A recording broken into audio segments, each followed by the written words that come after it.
Hello, my friends. My name is Gerdes. I'm just a professor trying to help you understand context in the war in Ukraine. Today is Tuesday, April 30th. Russia loses 1,250 soldiers and 22 tanks over the past day. What does that mean exactly? So, we know how many people are off the battlefield, and it adds up over time. 22 tanks, there's a replacement value of about 4 a day that Russia can actually get manufactured and get back into the fight over time. So 22, so if they can only put 4 back on the battlefield, that's good that they can replace only 4 and 22 are off the battlefield. It shrinks the numbers of tanks. 39 armored combat vehicles, 26 artillery pieces, 33 vehicles and fuel tanks. And so those are the big numbers that I tend to focus on unless a ship is hit or aircraft is hit or something along those lines. And then we see those numbers tick up. But I want to talk about armored combat vehicles, and I'm going to come back to that in just a little bit because we want to see what's happening on both sides of the equation. Andrew Perpetua does a really good work. He tries to identify all the losses, visually identify all the losses he can based on open source data. And it's not looking good yesterday. It's almost one-to-one for Russian and Ukrainian losses. Now, let's look at something, and we'll come back to that in just a moment after we see what's actually happening on the ground. Russia makes more gains around Avdiivka as Ukraine awaits U.S. aid. I want to highlight about 5 paragraphs here. Right now, things are not critical or catastrophic, but it's very difficult, one senior security official in Kyiv said on Sunday.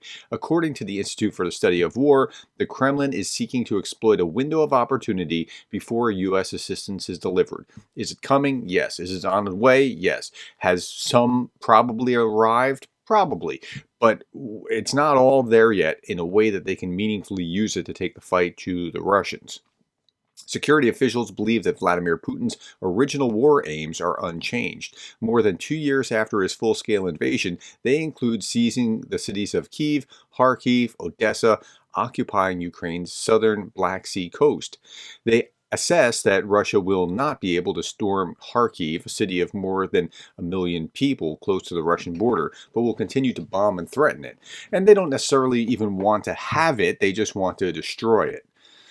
In recent months, Moscow has repeatedly targeted Ukrainian infrastructure. Missile attack on Saturday hammered power facilities in central and western Ukraine. DTEK, the country's largest private electricity company, said 4 of its 6 thermal power plants were damaged. They're just interested in destroying more and more. Okay, let's go back to where we were. I'm going to talk about things that have been delivered or promises that are made, and then what it means relative to what we saw here. Okay, so we saw this, that Icelandic Parliament has adopted a resolution on long-term support. Now, most of the packages have been 10-year bilateral agreements, but here 2024 to 2028, not nothing. It aims to support independence, sovereignty, civilian security, humanitarian assistance, and reconstruction in Ukraine. So that's great that they're doing that. And then we see things like Germany transfers 10 Marauder infantry fighting vehicles, Iris-T missile, 155 caliber ammo to Ukraine. Okay, that's all good.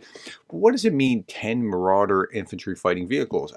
How do you place that in your mental framework when you're thinking about what's actually happening? To give you some context, here's tender. Another metric are the vehicles and hardware losses based on the excellent work of Andrew Perpetua. I was able to summarize the Ukraine-Russian losses of the last 10 days, which have been documented on video or pictures. So that's what Andrew does. And then this is a good, helpful tabulation or charts of what's going on. Despite Russian superiority in terms of ammunition and manpower, it's obvious that Russia is burning down hardware on an epic scale, and we haven't covered what hasn't been seen yet. Okay, so here's what their losses are. And if you look at this is overall lost vehicle and hardware statistics. Russia's in red, Ukraine's in blue. So it's looking pretty good at first blush, right? So destroyed. Ukraine had 56 vehicles destroyed. Russia had 250. That's a ratio of 4.5 to 1. 95 damage to 211. That's a ratio of 2.2 to 1. Abandoned 9 to 37. That's a ratio of 4.1 to 1. Okay, that's good. And then we see it done with tanks, right? We see it done with infantry fighting vehicles, 4.5 to 1 destroyed, 2.7 to 1 damaged. Okay, but what does that really mean? Like, we're still trying to understand the needs. This article in Forbes was very helpful in clarifying this. Ukraine needs another 1,000 armored personnel carriers. It's taking Canada a year to deliver 50. Okay, well, let's go back just a little bit because we were just talking about this article. Germany transfers 10 Marauder infantry fighting vehicles. So is 10 good or bad? Well, relative to the need of 1,000, it's not a lot, but it adds up over time, and they're getting it from multiple sources. Okay, let's look into this article. More than anything, Ukraine needs artillery. We know that they need artillery. There's an artillery famine, and it's coming, but it's not there yet.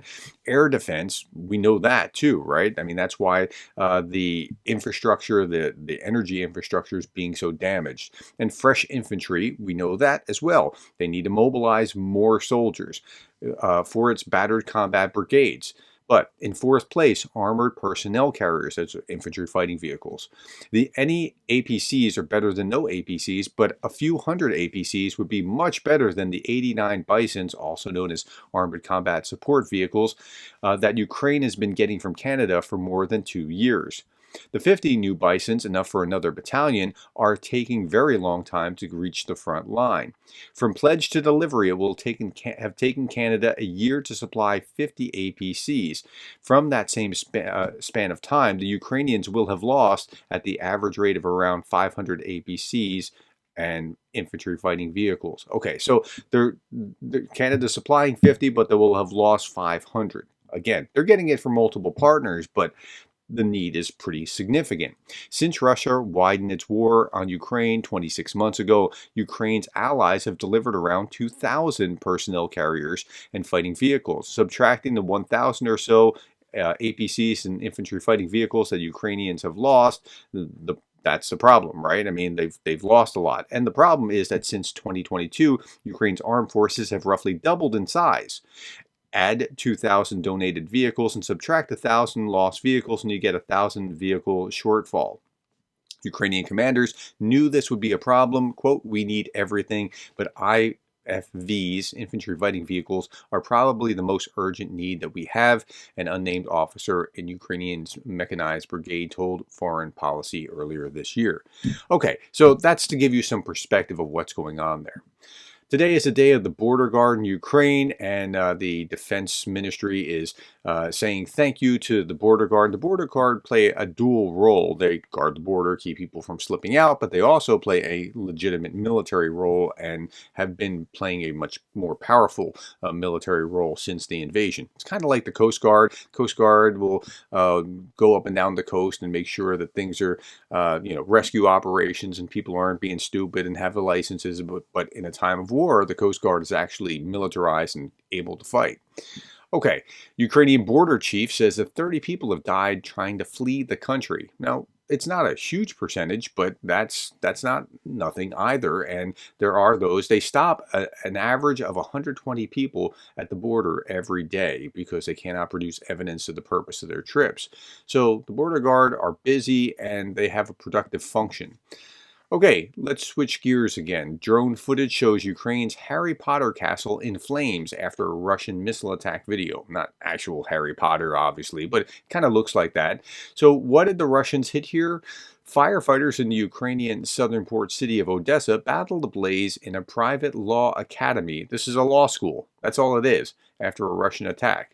So the Russians sent a missile to hit a law school. Okay. Well, I mean, you could be hitting troops. I mean, that could be a higher, better purpose for your missiles, Russia, or vehicles or planes or something along those lines. But again, going after civilian targets.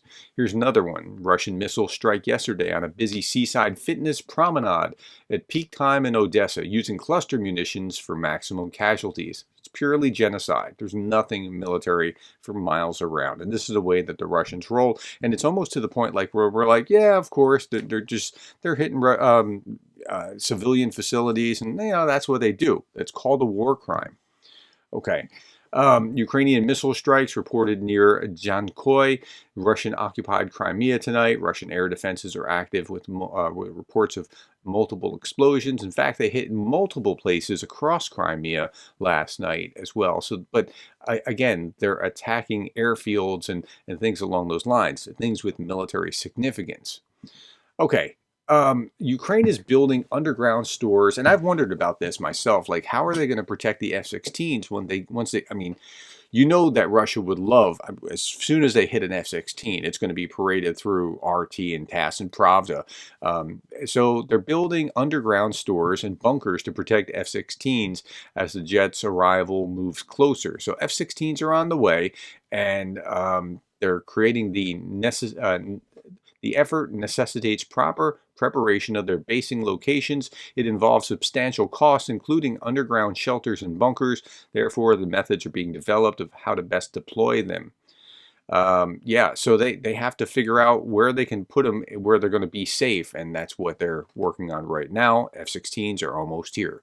It'll be about a month or so, maybe, at best.